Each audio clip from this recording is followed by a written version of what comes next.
peternak rumahan yang sedang belajar untuk mencoba beternak skala rumahan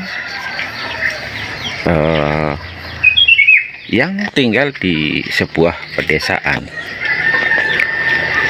Video ini kami buat tak lain hanya untuk memberikan hiburan saja buat sahabat-sahabat dimanapun berada yang secara kebetulan sedang mau memulai untuk beternak, terutama entok.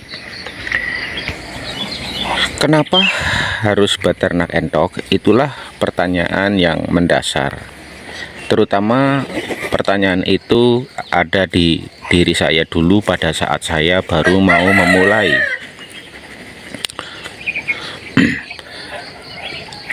Kenapa saya memilih untuk beternak entok? Pertama, entok harganya tidak terlalu mahal untuk mendapatkan bibit-bibitnya.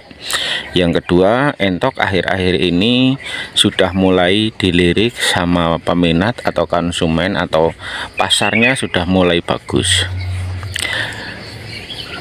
Nah, tentunya di sini kita harus siap mental, dalam arti menambah kerja keras kita. Contoh, ini saya pagi hari sebelum berangkat aktivitas di luar, saya mempersiapkan segala sesuatunya, yaitu menyediakan pakan. Karena pakan itu tak lepas dari apa yang namanya kewajiban kita sebagai pemilik beternak. Awalnya saya pelihara entok ini hanya 4 ekor.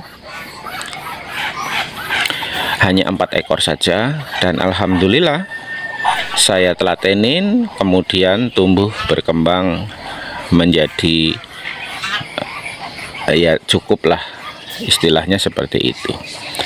Nah, ternyata di sini banyak sekali pertanyaan atau momok yang menakutkan. Katanya kalau pelihara entok itu nantinya akan merugi. Seperti itu, akan merugi karena harga jual dan harga pakan itu tidak setara. Nah, sudah sering kali saya buat untuk konten ini, namun tidak apa-apa. Memang betul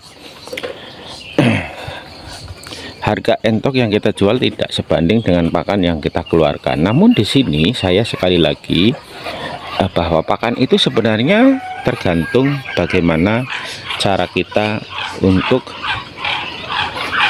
pandai-pandai memanfaatkan situasi yang ada di sekitaran kita.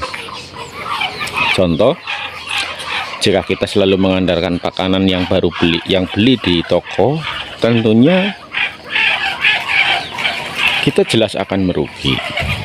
Namun binatang entok ini adalah binatang yang cukup gampang. Dikasih pakan apa aja dia akan mau. Apalagi tidak ada makanan lagi selain itu, pasti dia akan mau. Sebut saja, katakanlah dia potongin kangkung halus-halus lalu dicampur dengan dedak, dia nggak makan, pasti lama-lama akan dimakan dan habis. Seperti itu. Daun tales seperti ini dipotong, dikasih dedak, dibiarkan saja, itu nanti habis, dan dia akan suka itu karena terbiasa. Kalau udah biasa dikasih kangkung, dikasih pur, belum tentu mau. Seperti itu. Jadi pada intinya itu dia suka karena biasa, dia mau makan karena terbiasa dikasih itu. Tapi kalau selalu berpindah-pindah, maka dia tidak akan mau, tapi perlu adaptasi dulu. Seperti kasih eceng gondok, awalnya dia tidak mau, tapi kalau dibiarkan terus-menerus maka dia akan mau. Sayur mayur yang dari pasar pun seperti itu. Jadi intinya makanan apa saja dia akan mau. Seperti itu. Yang penting jangan pindah-pindah. Kalau saya pakai kempru, ya udah kempru saja seperti ini. Nah, itu kempro talas yang sudah saya parut, saya campurkan dengan konsentrat dan sedikit puruk pedaging. Dia nggak mau seperti itu, tapi lama-lama nanti akan habis. Nah, kalau sudah habis berarti kemana larinya itu? Berarti ke dalam perut entok itu. Jadi jangan panik kalau kita kasih tidak mau seperti itu. Dia lama-lama akan mau habis seperti itu. Jadi itulah salah satu penyebab orang tidak mau pelihara entok, karena harga jual dan harga pakan tidak setara. Namun teman-teman jangan salah, kata siapa entok itu harga jualnya murah, karena zaman sekarang itu zaman teknologi yang sudah modern. Kita bisa jual melalui online, kita bisa jual melalui grup-grup ya, kita bisa masukkan ke restoran-restoran, atau yang sangat sederhana saja, kita bisa panggilkan pedagang obrok yang ada di pasar untuk datang ke rumah kita untuk menawarkan dagangan yang kita tawarkan seperti itu. Itu salah satunya. Yang berikutnya adalah kandang. Saya suka dengan entok, kandangnya tidak terlalu bagus dan sangat sederhana. Contoh saya buat dari tenda-tenda seperti itu. Namun itu tenda itu sebenarnya sederhana sekali, namun fungsinya sangat penting sekali. Contoh sekarang lagi musim penghujan, nanti kalau hujan dia masuk ke dalam. Bagi yang mau hujan-hujanan silahkan hujan-hujanan. Jadi kami kasih tempat terbuka untuk mereka yang mau hujan-hujanan. Saya kasih tempat yang tertutup bagi mereka yang mau tidak kehujanan seperti itu. Nah, yang berikutnya adalah sarang bertelur. Untuk sarang bertelur kami buatkan seperti itu. Itu di sana ada sarang bertelur, jumlahnya sekitar 14 sarang.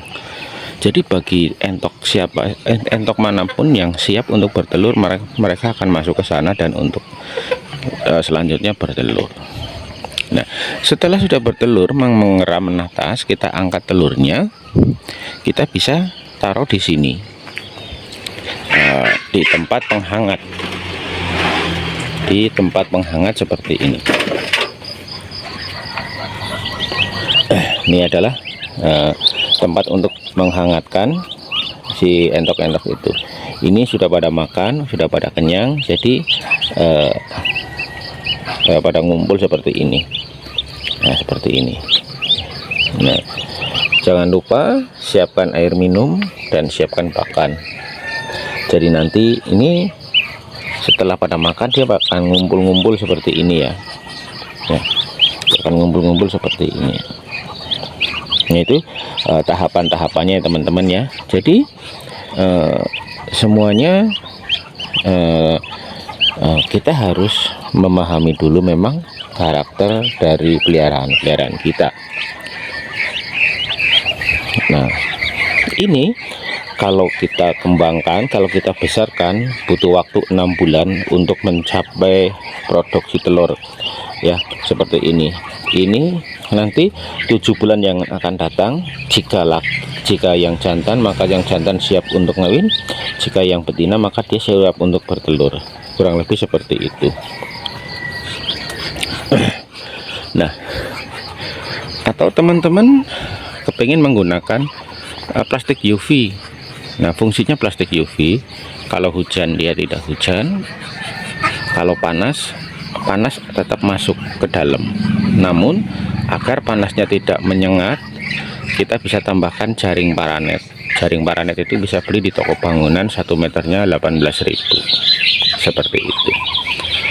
1 meter 18.000, tapi kita akan dapat 3 meter. Contoh, ini ke sana 3 meter, ke sini 2 meter, harganya 30.000 teman-teman, seperti itu.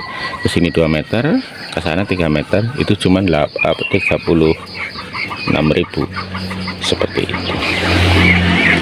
Nah, jangan lupa juga setelah kandang sudah jangan lupa kita buatkan kolam seperti ini. Kita buatkan kolam seperti ini, fungsinya ini untuk mandi ya teman-teman, untuk mandi. Jangan lupa juga ini harus setiap hari diganti. Cara menggantinya sangat mudah, kita hanya buka saja di bagian sini, maka si kolam itu akan cepat mengalir seperti itu. Oke teman-teman, mungkin itu saja sedikit video ini, semoga bisa menghibur, bermanfaat. Jangan lupa bantu dengan cara subscribe, like, comment, and share-nya ya teman-teman. Jangan pula lupa juga nyalakan tombol loncengnya. Oke, kandang Java dan Java Flower Farm mengucapkan banyak terima kasih. Sampai jumpa lagi di video-video yang akan datang. Bagi teman-teman yang mau berkomentar, silahkan kasih masukan buat kami untuk kedepannya, agar saya mau membuat konten-konten apa yang sekiranya konten saya ini bisa memberikan atau mengedukasi atau apalah seperti itu ya. Karena kami juga kalau tidak ada masukan dari sahabat-sahabat, teman-teman subscriber kami, saya bingung juga saya mau bikin video apa ya, seperti itu. Nah, buat teman-teman yang mau mengorder, silahkan, ini ada nomor WA di pojok kanan bagian atas, dan kami siap bantu untuk mengirimkan sampai ke luar pulau. Dari Kota Malang, wabillahi taufiq wal hidayah. Wassalamualaikum warahmatullahi wabarakatuh.